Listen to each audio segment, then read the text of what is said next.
Hello ladies and gentlemen, my name is Meoni of AceGamesTV, and today I'm on the PTR of World of Warcraft, and we're looking at the 5.1 patch, which is soon to be released in the near future, and has recently gone up on public testing. And more specifically, in this video today, we're going to be looking at the Brawlers Guild Arena. Now this is a series of PvE fights, a tournament style fight, where you fight your way up ranks of more increasingly difficult PvE encounters, one-on-one. Now currently there are a few bugs with this, like for example being able to get in the arena if you're not fighting and help other people out. This can also be used to grief other people. This is obviously not going to be in the final project, and as such you should discount any stuff you see where there are people jumping in and attacking the mobs that I'm attacking. It was very difficult to fraps footage where there weren't people messing around, so apologies for that anyway. But without further ado, let's have a little look at the overview. There's some NPCs in here, along with one that calls the fights, what you're going to be fighting against, and who won or if you lost. And we also have a vendor in the back here, so potentially they might add some maybe transmoggable items or some other items from this vendor. Nobody really knows anything yet, and as yet the vendor is currently inaccessible on the PTR, but is here regardless. So to start a battle, you want to talk to this grunt over here, around the back from the portal entrance, and he will queue you for a battle, a one-on-one battle, in the first leg of the tournament all the way up, and obviously it will save your progress no matter where you get to, so when you come to it next, if you left off on a particular boss, it will resume there. Now obviously this queuing system isn't phased, so you will actually have to wait in real time to be able to get in the arena and kill your own mob. There will be other players inside the arena which you can watch their fights and spectate on them and see what they're like, see how well they're doing or how terrible they're doing, and cheer them on if you like, along with wait for them. So if there were a lot of people here, obviously your chance would be of getting in here would be delayed slightly. So yeah. So the first of many fights in this tournament is none other than Bruce the Giant Alligator. This dude hits like an absolute truck. As you can see, I'm using my Void Lord to tank for me. I don't think I would be able to survive tanking it myself. Probably in Dark Apotheosis or something like that, but here I've got my Void Lord tanking, and I'm just burning down his HP. He doesn't have a lot of HP this time, but these fights do get increasingly more difficult. This guy doesn't really have any other mechanics to him, so let's skip on to the next fight. Before we do actually go to the next fight, I just thought I'd show you the reputation you get here. This is a new reputation faction which is simply done through the fights themselves, and every time you complete a certain amount of fights you go up a rank, and there are currently 8 ranks to obtain. Now each of these fights awards a small amount of reputation, so you can imagine how many fights there actually are cumulative. So the reputation is the Brawlers Guild Arena. You'll find this under your Horde Forces reputation, next to the Frostwolf clan and the Defilers and Warsong Outriders, that sort of stuff, the PvP stuff. Yeah, and also the other thing you get per kill of a boss here is a Brawler's Purse. Now this Brawler's Purse can contain an amount of gold. I'm not sure what else it could contain. At the moment it just drops gold from it. I seem to get like 1 gold piece per purse, but you can get a 15 gold purse. I know that for a fact. I got one a few fights previous to this testing. So yeah. Apart from that, there's no real reward as of such, but we'll see what it's like at rank 8 once it's possible to get that far. So let's go on to the next fight and show off some of the other fights. Next up is the Mogu Vian the Volatile. The only real mechanic to this guy is staying out of his fire, which you'll put in any particular direction in a straight line for like 10 million miles in front of him, so you just want to stay out of the fire and just rip him down.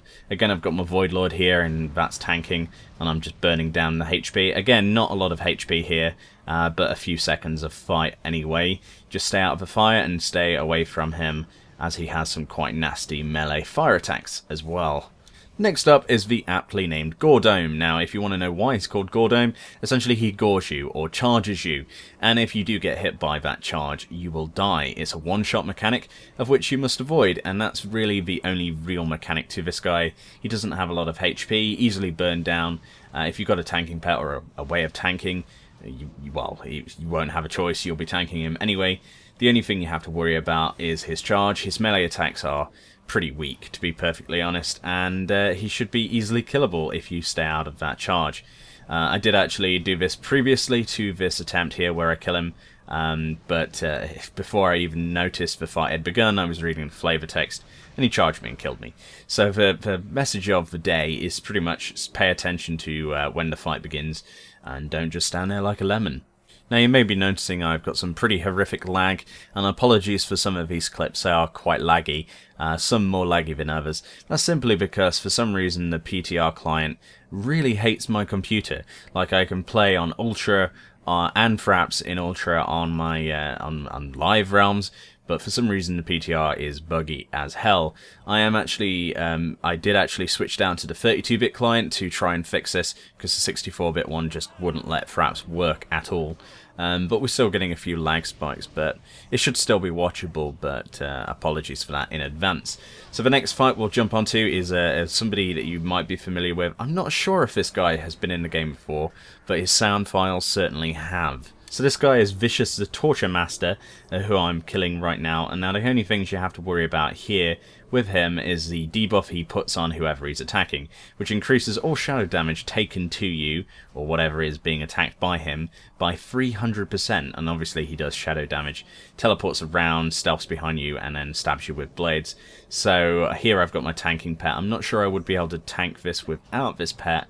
I wouldn't be able to go all ham on it and DPS. With a Wrath Guard, for example, I'd probably just get owned. So yeah, a lot of these fights are just tank and spank apart from those small mechanics. And there are 8 ranks in total, so this is going to be ramping up in difficulty somewhat every time. Now obviously you may have noticed that the people are starting to do a bit of exploitation here. You can actually, for the moment, jump on these boxes in front of me and jump into the arena. That's why you saw a monk killing the mob that I was trying to kill. But you should still basically get a basic grasp of what each of these fights does, at least, and what you're coming up against in the Brawlers Arena. But these guys are just killing them faster for me. And suddenly it all goes Final Fantasy X Battle Arena with these slimes. Now this slime is Blat. Now all you have to do for this guy is focus down the original slime, Blat himself, and you want to kill him. It's a race against time, so have your highest DPS pumping into him. I've got my tanking pet here, my Void Lord tanking, and I'm just pumping into the original guy.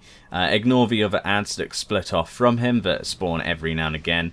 Otherwise you will get overwhelmed. You just want to kill him as fast as possible. Once he's dead, all of the other slimes despawn and you win. Next up, the announcer announces this quintet of dead leper gnomes. How is this fair, he says. Well, they are half-dead leper gnomes, and as we know, all gnomes must die. So all you have to do here basically is fight off these 5 gnomes. You can pretty much AoE them down really easily. They don't have a lot of HP. They are, after all, half-dead leper gnomes. They're not full HP leper gnomes, so they shouldn't really pose too much of a threat. They don't really hit too hard either. It's just more of a bit of a funny one, this. Just clear them out and make sure you teabag their corpses. They all deserve to die. They're gnomes. They must all die. Moving on to this next fight, which is a little bit more interesting than the gnomes. This is Battletron. Now, Battletron has a unique mechanic that involves you getting nowhere near him at all. He just stays stationary at the back there and doesn't move. Now, his debuff clearly states that if you get near him, you will die to mines. And basically, he will throw off these arcane discharges, along with setting some mines below your feet. Basically move out of the mines, but the real key to this fight is staying as far as physically possible away from him at all times. So at the point here, I managed to kill him by standing next to the fence as far away as possible, and I'm just out of range of his arcane, like, explosion-y thing, which will essentially knock down at least 30% of your HP every tick. Even on a tank, it seems percentage-based. So, yeah, that's the way you kill this guy, but it's interesting to see that this guy, you think you can take on, you rush in there, and then you just get absolutely owned. The amount of people I've witnessed just go in there and die is quite hilarious, to be honest. But yeah, each of these have an interesting new mechanic, and this is certainly one that surprised me. Next up is this lovable penguin that killed me whilst I was looking at the flavor text. I still don't really know how to do this. Sylar actually mentioned that you can knock him back with spells or abilities far enough away, and then you can just DPS him at range. However, I didn't have time for that, and when I came back after dying, For some reason, instead of giving me this, it's just skipped on to the one after. So I can't really show you that. But there you go, Dippy the Penguin. Penguin's too strong. So, from deep within the bowels of Blackrock Mountain, it's Cenoriac, Master of Flame. This guy has the same model as Gehennis and all of the other dudes from Molten Core and all that. He has a rather insane amount of HP. I think it's over 1,700,000 or something like that. Takes a few seconds to burn, but he's an interesting one. He has like a wall of flame. Now this basically allows no spells to go through it apart from fire, as far as I can tell, unless that's a bug. But basically you will get obliterated if you go into that wall of fire, and it starts on the like a far radius out from him, and then it gets smaller and smaller and smaller and comes into melee range. So basically if you stay at range and have a tanking pet like I have, then you're fine. You just stay out the fire and DPS. But for some reason I had a few issues with some spells not going through the wall of fire. But I'm not sure what's going on there. But this guy is fairly easy regardless, apart from that firewall mechanic, which will obliterate you if you go near it. So I can only show you 2 more fights. Unfortunately, I had a lot of problems with bugs that prevented me going any further today. But this fight is straight out of AQ. This guy is Ix. Now, Ix has quite a lot of HP. It's knocked down from the 17 million he should have down to just over 1 million. And this guy has a frontal cleave, which basically he casts. You see the rumbling on the floor. That will kill you if you stand in it. But as you can see here, my pet is tanking Ix right next to the fence. And for some reason, pets don't currently take any damage from these abilities. So that's why they're fairly OP for this. I can imagine that would hurt quite a lot, but obviously he stands still to cast this. So if you did get caught in it, then you're stupid. You have plenty of time to get around him. It's like a 2-3 second cast. Anyway, so you can move out of it and get behind him and DPS and burn him down. Apart from that, there's really nothing to him at all. Once you've killed this guy, we're going to move on to something a little bit strange and something I laughed at. This is Destructo Bite. Now he says, "You fools, you thought they were hidden deep in the sands of Uldum. Well, apparently not." This guy is basically using what he thinks is a projection of a weapon, but he brings it to life, which is the Epicus Maximus, which you might remember from Ghostcrawler. I think he posted that originally. But this guy is basically a gnome robot riding on the back of a raptor, which is riding on the back of a shark with a laser beam cannon on the top with rockets. Throwing sonar grenades on the floor and a horrible knockback.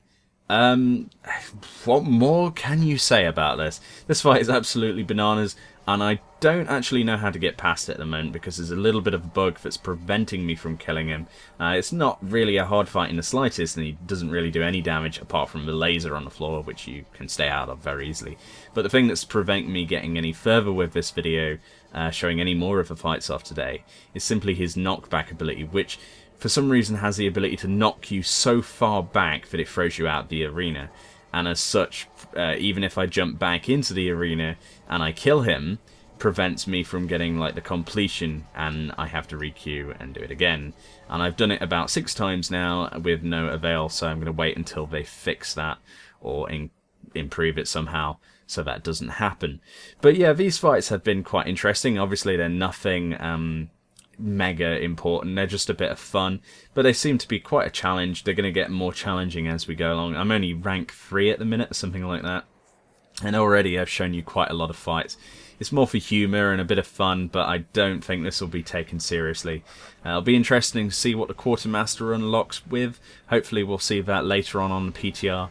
Hopefully you've enjoyed this video though. If you have, feel free to leave a like below. And leave a comment below to say what you think of the Brawlers Arena so far. My name has been Meoni of AceGamesTV Livestream. Feel free to check out my own channel for World of Warcraft content weekly. You can check that out in the top right annotation, and be sure to subscribe to AceGamesTV today for weekly content from a wide variety of directors covering a wide variety of games, including World of Warcraft and many of the new releases. My name has been Meoni. Thank you very much for watching my video. I'll see you next time.